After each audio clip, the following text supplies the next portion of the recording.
Dünyanın ən asan hazırlanan və ən ləzzətli türk baklavasını hazırlayırıq. Bol şərbətli və xırçıltılı.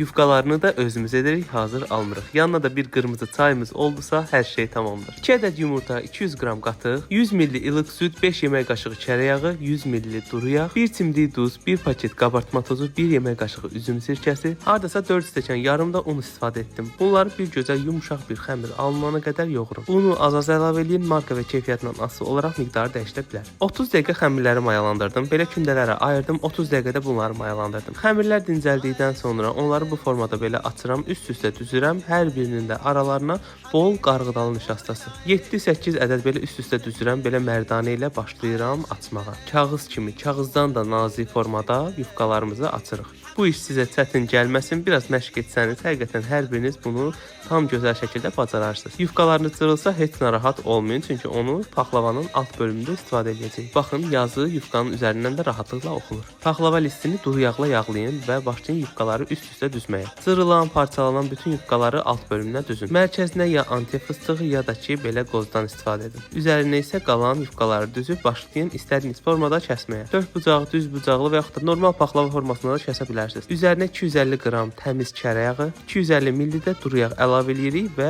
öncədən istinmiş 150 dərəcə sobada qızarana qədər bişiririk. Üzərini isə üydülmüş anti fıstığı ilə bəzəyirik. Artıq bunu neçənci dəfə hazırlayıram. Əvvəllər hazır yufkadan istifadə edirdim, amma özümün hazırladığı daha ləzzətli imiş. Sobadan çıxdıqdan sonra qaynar paxlava ilə ilıq şərbəti birləşdiririk. Şərbətin də reseptini aşağıya qeyd edəcəm. Şərbətinə 5 stəkan şəkər tozu əlavə elədim, 3 stəkan da su.